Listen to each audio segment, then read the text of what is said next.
اور اس پر ہر وقت آپ کو کھانے کی فکر آتی ہے؟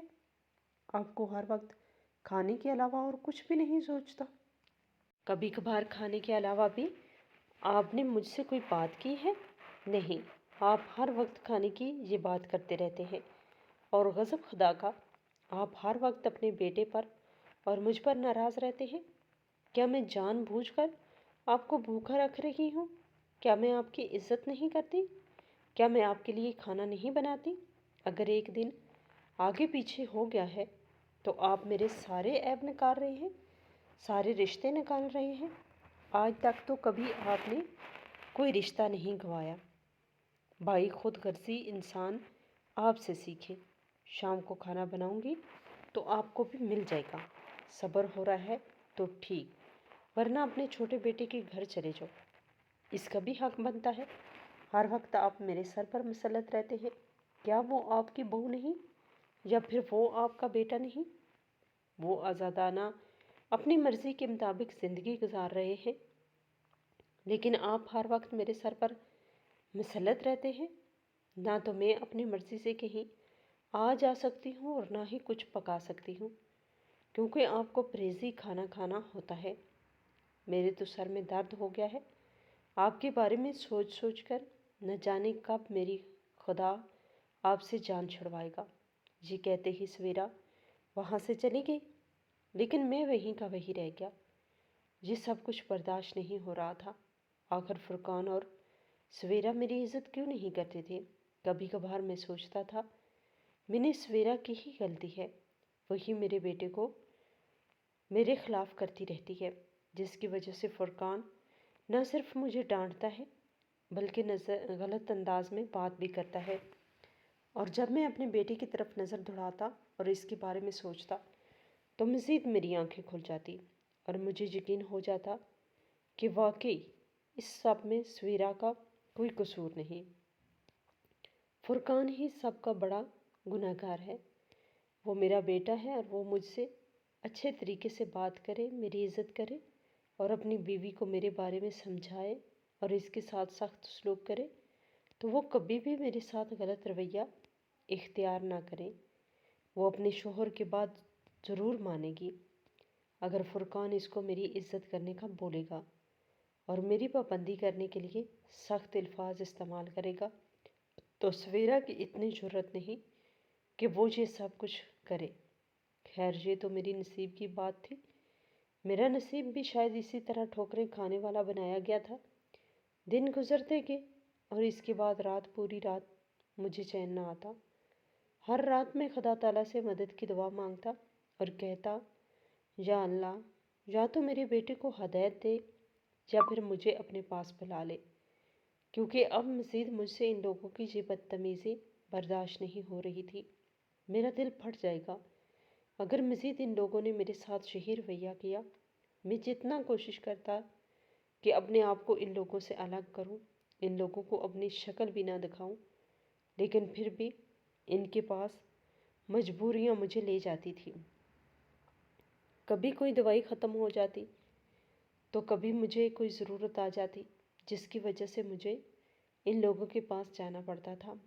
دونوں بیٹوں میں سے کسی کو بھی میری پرواہ نہ تھی۔ ایک بیٹا جو اپنی بیوی کو لے کر دوسرے گھر میں منتقل ہو گیا تھا، وہ کبھی بھی مجھ سے ملنے کے لیے نہ آتا تھا۔ آج تک کس نے کبھی فون نہ کیا اور نہ ہی میری طبیعت کے بارے میں پوچھا۔ میرا دل اس درد سے چکنا چور ہو چکا تھا کہ میرے بیٹے آخر یہ سب کچھ کیوں کر رہے ہیں، لیکن رونے اور خدا تعالیٰ سے مدد مانگنے کے علاوہ میرے پاس اور کوئی چارہ نہ تھا۔ میں سارا دن گھر میں اکیلا پڑا رہتا تھا۔ محلے کے امام صاحب بہت نیک انسان تھے۔ میں اکثر جب ان کے پاس جایا کرتا تھا تو وہ میرا بہت احساس کرتے، عزت کرتے، مجھے بزرگ سمجھ کر اور انسانیت کے نام پر میری بہت زیادہ مدد کرتے تھے۔ مسجد میں جو بھی لوگ ہدیہ وغیرہ دیتے یا پھر کھانے کے لیے امام صاحب کو چیزیں دیتے، امام صاحب وہ میرے لیے ضرور بچا کے رکھتے تھے، چاہے میں ایک ہفتے بعد جاؤں یا پھر جب بھی جاتا تو وہ مجھے لازمی دیتے تھے۔ صدقے کی چیزیں اکثر جب میں لینے سے انکار کرتا تو وہ مجھے سمجھاتے ہوئے اور میرے حالات پر پردہ ڈالتے ہوئے مجھے وہ دے دیتے اور کہتے کہ تمہیں اس کی ضرورت ہے، تمہیں شرمانا نہیں چاہیے۔ میں جانتا ہوں تمہارے گھر کے حالات کیا ہیں۔ تمہارا بیٹا فرقان صرف جمعے کی نماز پڑھنے اس مسجد میں آتا ہے۔ ہر جمعے میں سوچتا ہوں کہ اس سے بات کروں، اسے سمجھاؤں، اسے والدین کے حقوق کے بارے میں آگاہ کروں، لیکن ابھی ہم نماز پڑھ رہے ہوتے ہیں اور وہ مجھے نظر آتا ہے۔ پھر جب میں دعا مانگتا ہوں تو فرقان مجھے نظر ہی نہیں آتا اور میرا بات کرنا وہی کا وہی رہ جاتا ہے۔ لیکن جب کبھی مجھے موقع ملے گا تو میں آپ کے بارے میں اس کو ضرور سمجھاؤں گا۔ یہ غلط ہے، آپ اس کے والد ہیں اور والدین کے ساتھ یہ رویہ اختیار کرنا نہایت غیر مناسب بات ہے۔ مجھے اچھا نہیں لگتا جب آپ کے گھر میں سے فرقان کی آوازیں آ رہی ہوتی ہیں، وہ خواہ آپ کو ڈانٹ رہا ہوتا ہے۔ مجھے یہ چیز بہت تکلیف دیتی ہے۔ میں سوچتا ہوں کہ جاؤں، لیکن پھر میں خاموش ہو جاتا ہوں کیونکہ یہ آپ لوگوں کے گھر کا مسئلہ ہے۔ میں یہ نہیں چاہتا کہ فرقان غصے میں آ کر میری بے عزتی کر دے، اسی لیے اپنے آپ کو اور اپنے جذبات کو کنٹرول میں رکھنا میرے حوالے ترجیح ہوتی ہے۔ آپ کی بہو یہ کس گھرانے کی لڑکی ہے؟ کہاں سے لے کر آئے ہیں آپ کو؟ اس کو ذرا بھی تمیز نہیں، ہر وقت بچوں کو ڈانٹ رہی ہوتی ہے اور آپ کے ساتھ بھی غیر مناسب رویہ اختیار کرتی ہے۔ کئی بار میری بیوی مجھے بتاتی ہے کہ سویرا آپ کے ساتھ بہت غلط رویہ استعمال کرتی ہے۔ یہ سب اس کو زیب نہیں دیتا۔ آپ اس کی سسر ہیں، اس کے باپ کی جگہ ہے۔ خدا تعالیٰ نے سسر کو دوسرا باپ کہا ہے اور وہ اپنے باپ کے ساتھ کیا اس طرح کا رویہ رکھتی ہوگی جو آپ کے ساتھ یہ سب کچھ کر رہی ہے؟ خیر، آپ روزانہ مسجد میں آیا کریں، آپ کو سکون ملے گا۔ اس طرح آپ کا وقت بھی گزر جائے گا اور خدا تعالیٰ بھی راضی ہوگا۔ امام صاحب نے اسی طرح کی کئی اور باتیں کی۔ میں جب بھی ان کے پاس جاتا تھا اسی طرح وہ مجھے جینے کی ہمت دیتے، زندگی میں لے آنے کی کوشش کرتے، اور میں وہ انسان تھا جس کا زندہ رہنے سے دل بیزار ہو چکا تھا۔ زندگی نے مجھے کہیں منہ دکھانے کے قابل نہ چھوڑا۔ میں جہاں کہیں بھی گیا لوگ مجھے دیکھ کر باتیں کرتے ہیں۔ میری قسمت پر لوگ توبہ توبہ کرتے تھے۔ جو قسمت میں نے پائی تھی وہ میرے لیے شرمناک بن چکی تھی، لیکن میں نے آج تک کبھی بھی شکوہ نہیں کیا، صبر اور شکر کے ساتھ وقت گزارا، کیونکہ مجھے یقین تھا یہ وقت بہت جلدی گزرنے والا ہے۔ اسی طرح کچھ دن گزر گئے۔ میں ڈیلی مسجد میں جاتا، امام صاحب سے ملتا، ان سے بات نہیں کرتا تو میرا دماغ فریش ہو جاتا تھا۔ گھر واپس آتا تو پھر وہی باتیں، سویرا کا وہی کام اور فرقان کی بدتمیزی برداشت کرنے کے علاوہ میرے پاس اور کوئی چارہ نہ تھا۔ کئی بار دل کرتا تھا کہ اپنے چھوٹے بیٹے کے پاس جاؤں، اس کو ان حالات کے بارے میں بتاؤں، لیکن پھر میری انا آگے آ جاتی کہ آج تک میرے بیٹے نے میری طبیعت کے بارے میں نہیں پوچھا، آج تک اس نے یہ نہیں پوچھا کہ ابا جان زندہ ہیں یا مر چکے ہیں، تو پھر میں کس منہ کے ساتھ اس کے پاس جاؤں؟ میں کیسے اسے کہوں کہ مجھے اپنے پاس رکھ لے؟ حالانکہ ہونا تو یہ چاہیے تھا کہ وہ خود میرے پاس آتا، مجھ سے ملتا، اپنے ساتھ اپنے گھر لے جاتا، لیکن شاید وہ بھی میرے بڑھاپے سے تنگ آ چکا ہے۔ اس کی بیوی بھی میری ذمہ داری اٹھانے سے اس کو روکتی ہوگی، جیسے کہ سویرا ہر وقت فرقان کو میرے خلاف کرتی رہتی ہے۔ اصل میں سویرا کو مسئلہ اس بات سے تھا کہ میں نے اپنی تنخواہ کو 3 حصوں میں تقسیم کر دیتا تھا، حالانکہ فرقان بیٹے کو بھی کسی چیز کی کمی نہیں تھی، وہ بھی اپنے گھر کے اخراجات اچھی طرح سے اٹھا رہا تھا اور سویرا کی تمام خواہشات کو بھی پورا کر رہا تھا۔ لیکن سب کے باوجود سویرا کا لالچ کبھی ختم نہ ہوا۔ اس قدر لالچی عورت میں نے اپنی زندگی میں نہ دیکھی تھی۔ میں اپنی تنخواہ کو 3 حصوں میں تقسیم کرتا، ایک حصہ فرقان کے ہاتھ میں دیتا، ایک حصہ میں اپنے چھوٹے بیٹے کو دیتا اور ایک حصہ میں اپنی ضروریات زندگی کے لیے رکھتا۔ اور سویرا کو اسی بات سے مسئلہ ہوتا کہ میں ان کے گھر میں رہ رہا ہوں، ان کا دیا ہوا کھا رہا ہوں تو پھر میں تنخواہ میں سے حصہ نکال کر اپنے چھوٹے بیٹے کو کیوں دیتا ہوں؟ وہ حصہ بھی مجھے ان کو ہی دینا چاہیے۔ حالانکہ مجھ میں یہ نا انصافی شروع دن سے نہیں تھی۔ میں دونوں کے ساتھ برابر کا سلوک بھی کرتا تھا۔ فرقان کو اگر میں نے یہ اپنا گھر دیا تھا تو اپنے چھوٹے بیٹے کو میں نے پورا گھر بنوا کے دیا۔ بالکل ایک جیسا نقشہ تھا اور ایک جیسا ہی سب کچھ تھا، تاکہ دونوں بیٹوں کے درمیان فرق محسوس نہ ہو۔ کل کو کوئی بھی بیٹا مجھے یہ نہ کہے کہ ابا جان آپ اس سے زیادہ محبت کرتے ہیں، اس کو زیادہ جائیداد میں سے حصہ دیا اور مجھے کم دیا۔ اسی وجہ سے میں نے دونوں کے درمیان ہمیشہ مناسب اور انصاف کا معاملہ کیا۔ اب یہ میرا حق بنتا تھا کہ اگر میں فرقان کو پیسے دے رہا ہوں تو اسے بھی دوں، اور والدین کی ذمہ داری اٹھانا تو سب کا فرض بنتا ہے۔ اسی لیے پیسوں کی ضرورت نہیں ہوتی، چاہے میں پیسے دوں یا نہ دوں، یہ ساری چیزیں ایک الگ بات ہے، لیکن میری ذمہ داری اٹھانا میرے بچوں کا حق بنتا تھا، جو کہ انہوں نے ادا نہ کیا۔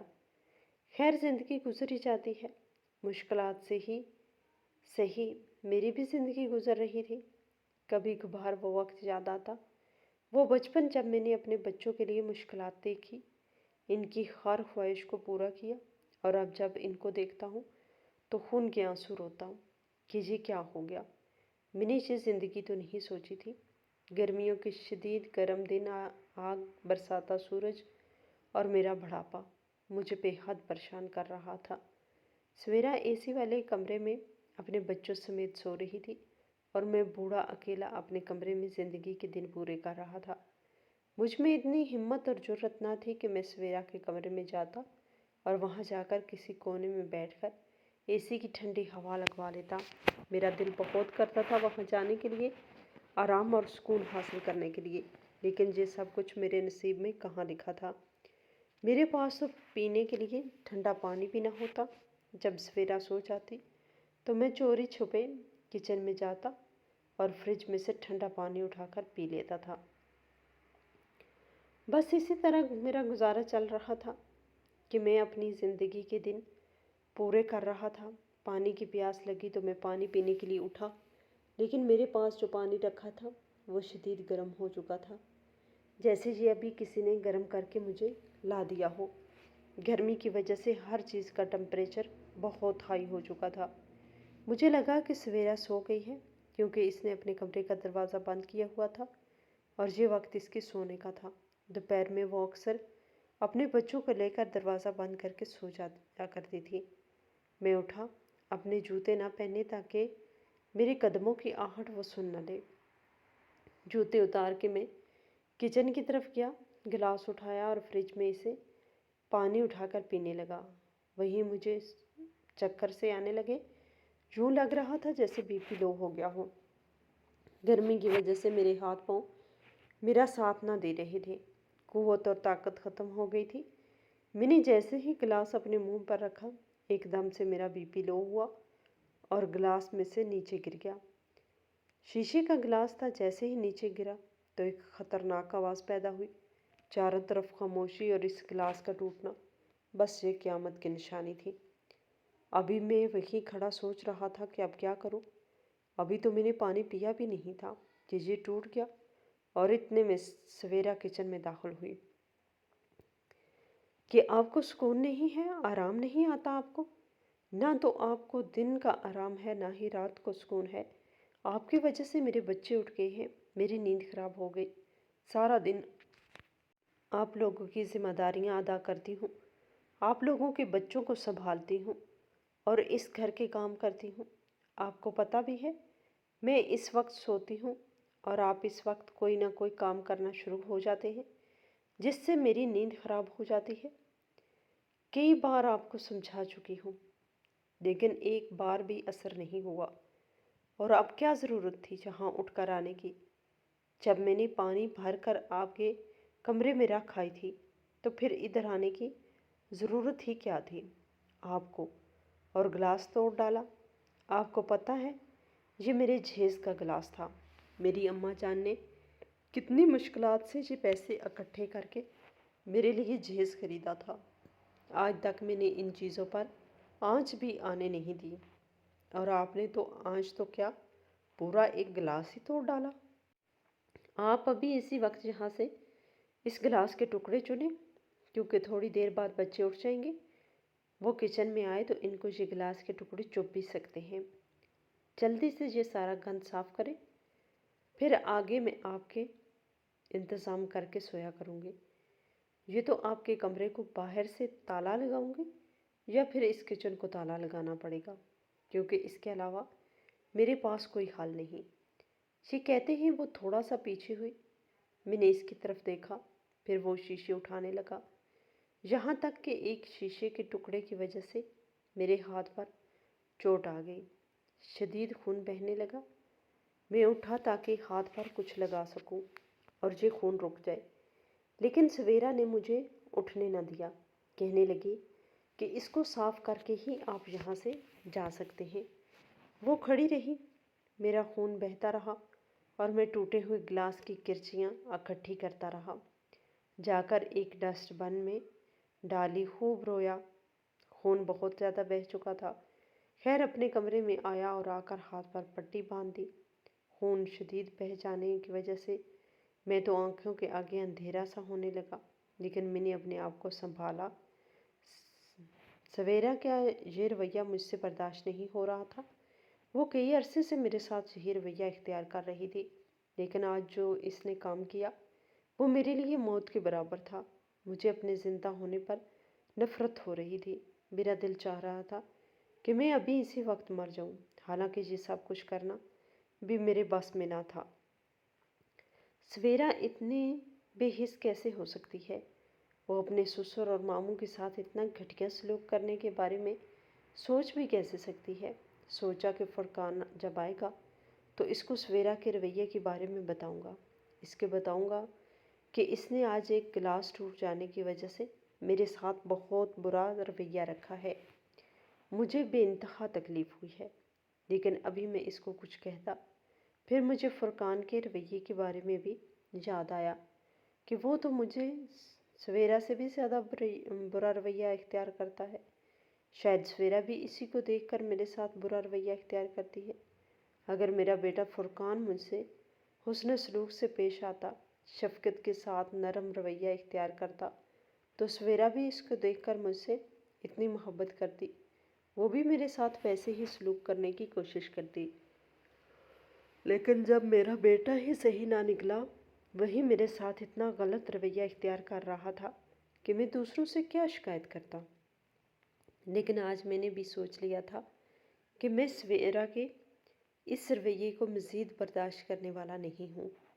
میں فرقان کو بتاؤں گا کہ سویرا نے میرے ساتھ کیا حشر کیا۔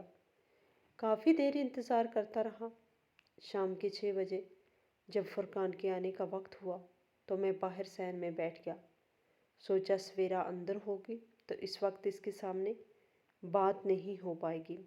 فرقان جیسے ہی اندر داخل ہوا تو میں اکیلے میں اس سے بات کر لوں گا۔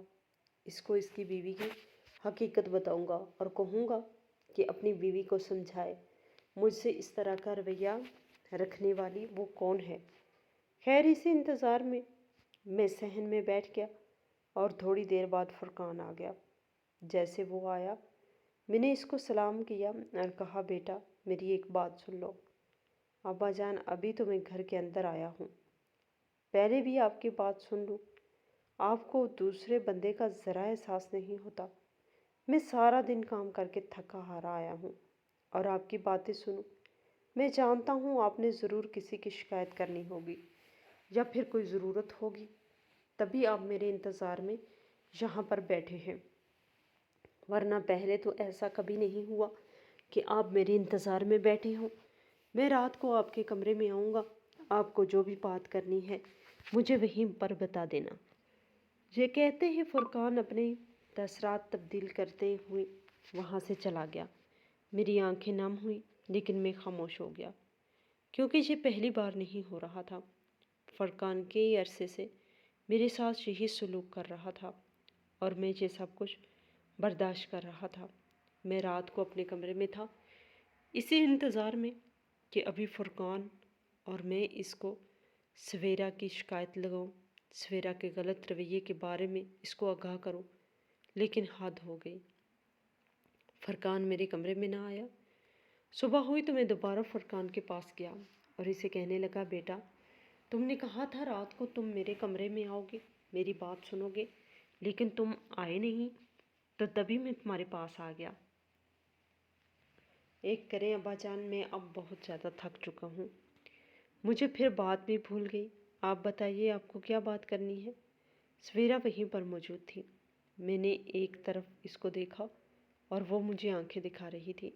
خیر مجھے بھی ڈرنے کی کوئی ضرورت نہیں تھی، کیونکہ جو برا سلوک میرے ساتھ ہو چکا تھا، اس سے برا سلوک مزید نہیں ہونے والا تھا۔ اور میں نے ساری حقیقت بتا دی۔ میں نے فرقان کو بتایا کہ تمہاری بیوی نے میرے ساتھ کل یہ سلوک کیا اور مجھ سے کچن کی صفائی کروائی۔ فرقان نے 2 منٹ کے لیے سویرا کو دیکھا اور پھر مجھ سے کہا کہ ابا جان، غلطی تو آپ کی تھی، آپ نے ہی گلاس توڑا، کیا ضرورت تھی وہاں پر جانے کی؟ جب سویرا نے آپ کے لیے پانی کمرے میں رکھ دیا تھا تو وہاں جانے کی ضرورت ہی کیا تھی؟ بچے وہاں پر چلتے تو ان کو زخم ہو جاتا، ان کو کٹ لگ جاتا۔ یہ اچھی بات تھی، اور اتنا گہرا زخم نہیں ہے آپ کے ہاتھ پر، میں نے شام کو دیکھ لیا تھا۔ اب مجھے آفس جانے کے لیے دیر ہو رہی ہے، میں جا رہا ہوں۔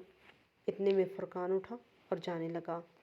میں کھڑا ہو کر اس کے سامنے آیا اور کہنے لگا، کیا تمہیں اپنے باپ کا ذرا احساس نہیں ہو رہا؟ تمہیں شرم نہیں آ رہی؟ یہ کس قسم کی باتیں کر رہے ہو؟ مجھے تو تمہیں اپنا بیٹا کہتے ہوئے بھی شرم آتی ہے۔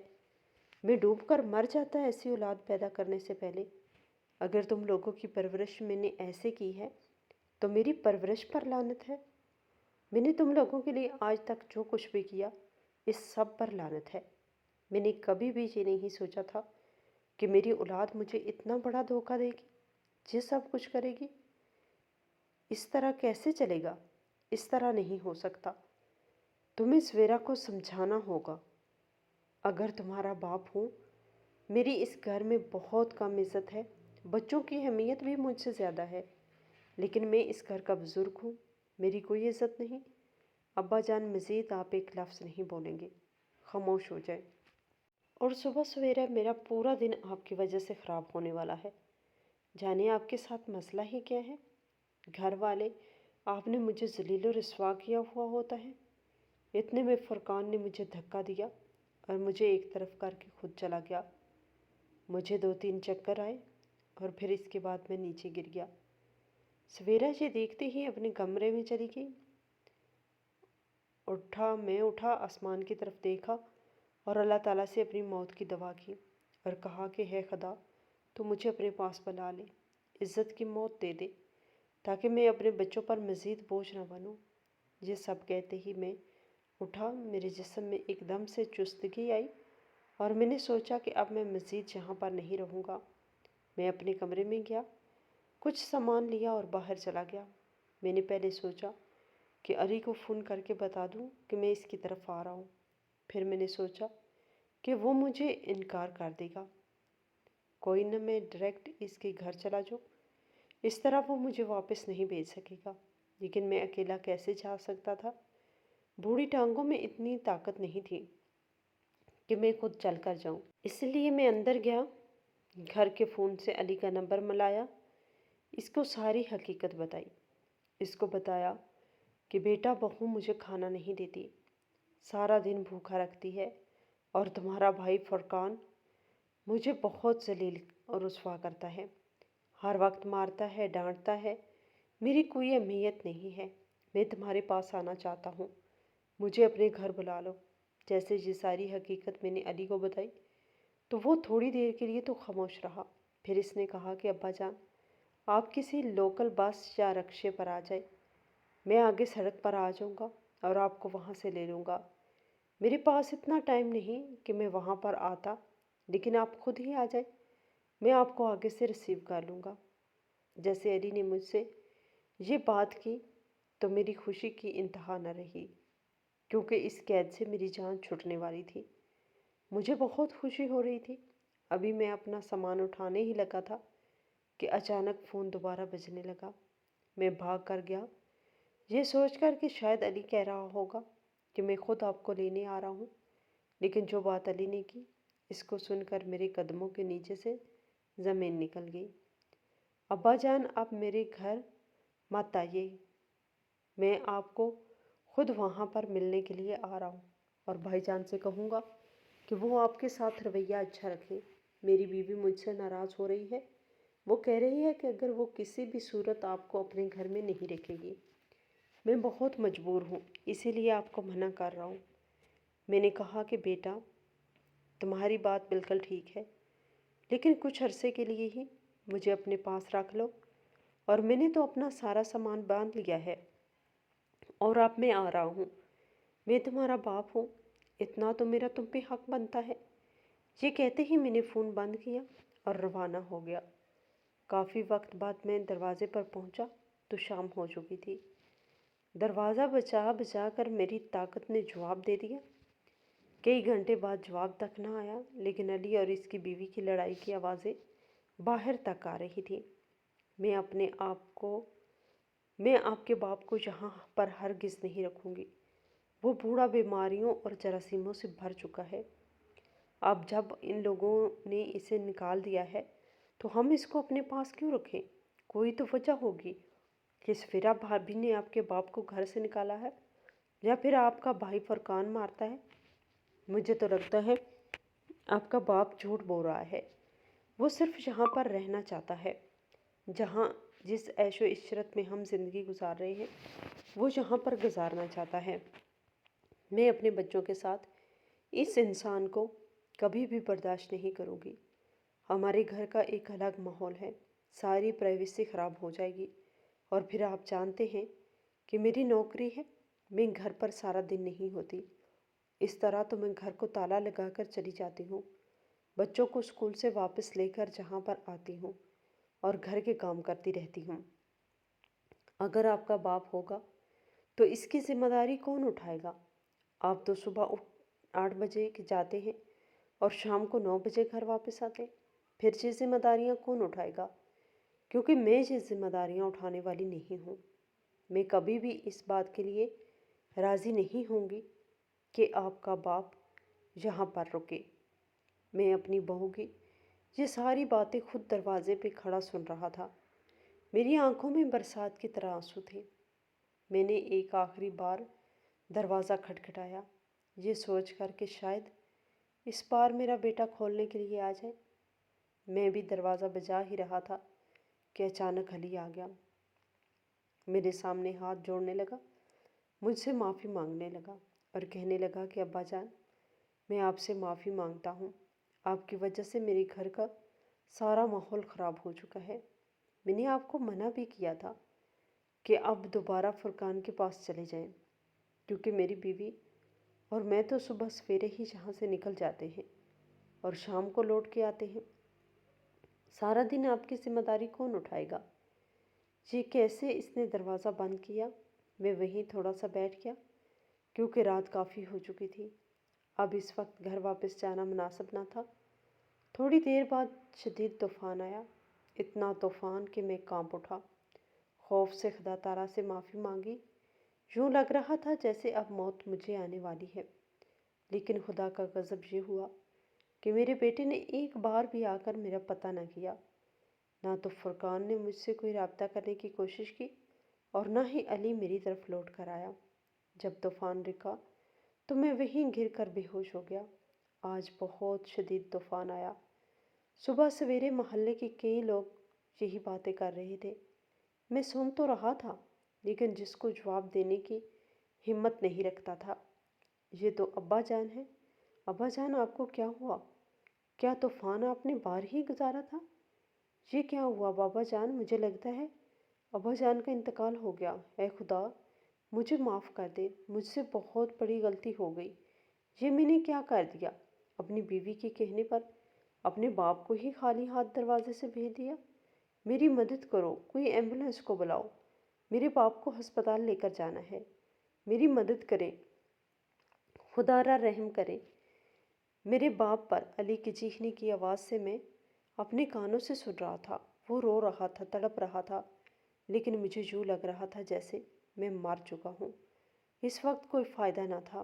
ان دونوں بچوں نے مجھے ذلیل و رسوا کرنے میں کوئی کسر نہ چھوڑی تھی، اور اب میں اپنی زندگی کے تمام دن پورے کر لیے تھے، کیونکہ مجھے واقعی میں موت آ چکی تھی۔ میں ان کے رونے کی آواز، ان کی معافیاں مانگنا، سب کچھ سن رہا تھا، لیکن کچھ بھی نہ کر پایا۔ ان کی معافیاں، ان کا رونا اب میرے کسی کام کا نہ تھا، کیونکہ جو ذلت اور رسوائی میں ان کی وجہ سے دنیا میں دیکھ کر جا رہا تھا وہی بہت تھی۔ اب ان کو احساس تو ہو چکا تھا، لیکن اب میں زندہ نہ تھا۔ مجھے احساس کی مجھے کوئی قدر نہ تھی۔ میرے مر جانے کے بعد انہوں نے مجھ پر لاکھوں کے خرچے کیے، لیکن یہ سب کچھ دنیا کے لیے دکھاوا تھا۔ دنیا کو دکھانے کے لیے انہوں نے میری کل خوانی پر بہت بڑی خرید کی۔ لوگوں نے ان کی خیرات پر رشک کیا، لیکن یہ سب کچھ اللہ تعالیٰ کو قبول نہ تھا۔ قبول وہ تھا جب میں زندہ تھا، تب وہ میری خدمت کرتے، تب وہ لوگ مجھے ایک دن میں ایک وقت کی روٹی تک نہ دیتے تھے۔ ایک وقت کا کھانا مجھے ان لوگوں کے ساتھ میں نصیب نہ ہوا، اور اب میرے مر جانے کے بعد اتنا اہتمام آخر کیوں کر رہے تھے؟ میں نے آج تک ان لوگوں کو کبھی بد دعا نہ دی تھی۔ مجھے تو سکون کی موت نصیب ہو گئی تھی، لیکن ان لوگوں کا انت بہت خراب ہونے والا تھا، کیونکہ خدا تعالیٰ ایسی اولاد کو کبھی معاف نہیں کرتا جو اپنے والدین کو ذلیل و رسوا کرے اور ان کے ساتھ غلط سلوک کرے۔ اور دنیا نے پھر علی اور فرقان کو ذلیل ہوتے ہوئے دیکھا۔ ان کی اولاد نے انہیں وہ دن دکھانے پر مجبور کر دیا جو دن انہوں نے مجھے دکھائے تھے۔